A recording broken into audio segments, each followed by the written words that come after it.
Erev Tov B'Tay. I want to tell you something. It says in the Zohar Kadosh, in Parshat Naso, regarding a woman covering her hair. So the truth is, that I'll tell you first of all the halakha a little bit, and we'll understand a little bit better. If a woman is not married, right, single, bachura, she was never married yet. So does she have to cover her hair? So it says in the Shulchan Aruch that yes, even the single girls have to cover their hair. That's what it says in the Shulchan Aruch. But later on, right, as time went on, the later authorities wrote that now the minhag is not like that. That the women the girls who are single, they don't cover their hair. This is the minhag today, nowadays, right, in most places. There were some places, like Iraq, Baghdad, places like this, where they still used to cover their hair in the old days, the young girls, the single girls. But this is already, right, not in practice anymore in any place nowadays. All the single girls are not covering their hair. What's the reason why? The truth is, it says, right, they should dress b'tzniut, that's why, to cover their hair. But the thing is, probably they were lenient for the young girls. Why? Because if they cover their hair, they look like they're married and nobody wants to marry them, they don't look attractive. You know what I mean? Nobody wants to take them, She looks like a maid, maidservant, so nobody wants to deal with her. So this is the reason why, right, probably, the minhag changed, and they changed it to not to cover their hair, the young girls. But once a woman gets married, that's a different story, right? She has to cover her hair. When she goes outside in the street, right, in the public domain, in a public place, she has to cover her hair. So, it says in Zohar Kadosh, right, that if a woman doesn't do this, she doesn't cover her hair in the proper way, so it causes her husband, lo aleinu, right, to have all kinds of bad things, all kinds of bad things in his life. It causes him to be cursed. It causes him to go into poverty, right? And there's a ruach ra and a bad spirit in the house because the woman is not covering her hair. And also, that the children, that he's going to have with this woman, they won't be, chashuvim, they won't be prominent, tzaddikim, special people. They won't be like that, high level. They won't be on that level. Why? Everything is because the wife didn't cover the hair. All the bad things came on him, because of this. So you see, right? So the truth is, the question is, why do women have to cover their hair? What's the reason why? So, according to the simple meaning, right, it's because of tzniut, that they shouldn't look, too much attractive, the married women. You know what I mean? That other men shouldn't be looking at them, like they're, being attracted to them. This is the simple reason.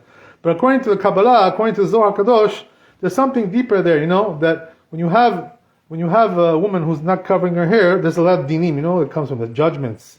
All kinds of bad mazal, bad things, come from there. Not because of tzniut, just because it's the hair of the woman, right, has dinim. It's a very, very strong dinim there. Very strong judgments. So this is the whole thing there, So that's why a married woman has to be careful. On the other hand, right, says the Zohar Kadosh, if a woman is makpid, to cover her hair, even in the house. All the more so if she goes outside, right? Even in the house she covers her hair. So what's going to be is, that she's going to give bracha to her husband, just the opposite, right? To the family. There's going to be kedusha, there's going to be wealth, right? Osher, right? Good things in the house, good spirit. And also her children, right, will be chashuvim, like they're going to be great people, big chachamim, big tzaddikim. Special people, Why? All in the zchut of the mother. Right? This is the reason why. So it's a very important thing, that the woman covers her hair. But now, what is the halakha bemet? The halakha is that, not like the Zohar exactly, because according to Talmud, she doesn't have to cover her hair when she's at home, right? Only when she goes outside, out in the public domain. When she's home, she doesn't have to cover her hair. But the Zohar Kadosh is machmir, chasidut, a little bit stronger, says that even at home they should cover her hair.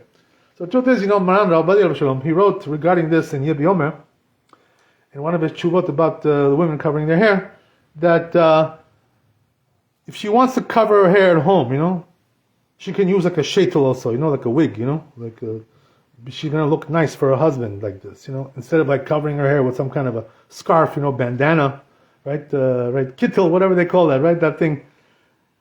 It's better, to use the sheitel to look nice for a husband. Some women tell me, by the way, they don't like to wear sheitel at home, the wig. Parik, you know? Why? Because it's too hot, you know? The head gets hot because of this, you know, in the house, you know? And she's like feeling, you know, very hot on her head.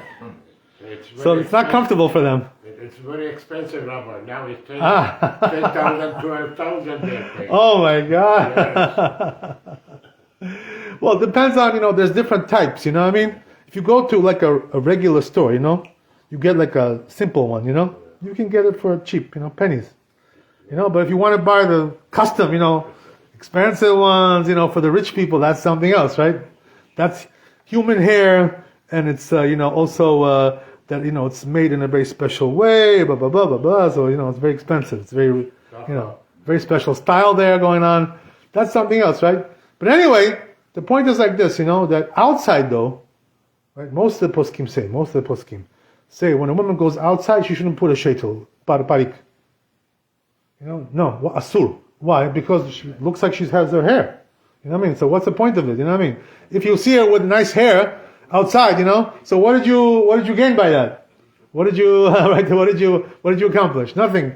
It's, you know, sometimes the wig looks nicer than her real hair. You know what I mean? So what did you accomplish there? Nothing. You didn't do nothing there, you know? Even though there are some Ashkenazi communities that they have minhag like this, you know, they put parik outside, you know, the wig, they do. But we Sfaradim, this is not our minhag, you know. Sometimes we learn from them, you know, unfortunately. You know, some of us, we go to Ashkenazi yeshivot and we learn from them. You know, we see that their mothers, you know, their teachers are wearing parik, you know, a wig, right? And we also try to do like them. But the truth is, our minhag was never like this, you know. What, in Bukhara somebody was wearing parik? You know, or in Paras or in Georgia, nobody was wearing parik over there. What is this business? This is not a good covering. Why? Because it looks beautiful. You know, what's the point of it? What did you gain by that? I mean, that's the whole thing. You know, so the people who are doing this, Hashem should bring them to Teshuvah Shlema. You know, they're going outside with a parik, you know, with the wig. They shouldn't do that. You know what I mean? What kind of thing is that? What kind of hair covering is that? What did you accomplish by that? You know, it's like you cover one erva with another erva. You know, so is one erva on top of the other erva. Both of them are erva. They're both nakedness. You know, so you didn't accomplish nothing there. Okay, you get the point. Anyway, right, let's discuss a little bit more about this, right? So, as we said, according to Zohar Kadosh, though, right, I'll tell you a nice story, right, about this. It says in the Talmud that there was one lady, you know, tzadeket, and she was a very, you know, special lady, and she was zocher, it says in the Gemara. Can you imagine that, something like this? She had 7 sons, you know, who were all Kohanim Gdolim, you know, everyone was a Kohen Gadol. 7 sons, you know, Kohen Gadol. So the rabbis, you know, were amazed by this, you know what I mean? How could it be such a thing like this, you know? That one woman has 7 Kohanim Gdolim, you know, sons. They were shocked. So you know what they did, right? They went to her, you know, and asked her, what zechut do you have, you know, that you have 7 Kohanim Gdolim? Your children, you know, each one Kohen Gadol. What is your zechut? Tell us, you know, tell us your secret. So you know what she told them, right? It's a famous one, this one. She told them, says, the walls of my house never saw the hair on my head. You understand? So what did she mean to say by that? That she, even at home, you know, she was covering her hair all the time. Her hair was covered all the time. And he told them, this is my zchut. You want to know? That's why my children turned out to be 7 Kohanim Gdolim, right? 7 high priests. This is exactly what the Zohar is saying, right? That if a woman does this, you know, she wears at home, covers her hair, even at home, she'll be zochah to have very special children, you know, above everybody else, above and beyond. You see this? So what do you see from there? You know, it's a very special rule here that we have to understand, which is that the spiritual level of the children depends on what? The tzniut of the mother. This is what it is, you know. If the mother has tzniut, the children turn out to be very, you know, irat shamayim, talmidei chachamim, tzadikim, chasidim, right? Kiddushim, admorim, right? Babot. Each one is a baba. Why? Because of the mother. That's what brings, you know, the special bracha on the children, you know, that the mother is tzanua. But if the mother is not tzanua, you know, not so much irat shamayim there, you know, in the children. The children don't have Yirat Shamayim. Because it goes according to the tzniut of the mother. Baruch Adonai Leolam, Amen Amen. Rabbi Chananya שאומר, עשה הקדוש ברוך הוא לעזור כל ישראל, לפיכך בא להם תורה ומצוות שנלמד אדוני חפש, למען צדקו יגדיל תורה וידיר. אמן. אמן.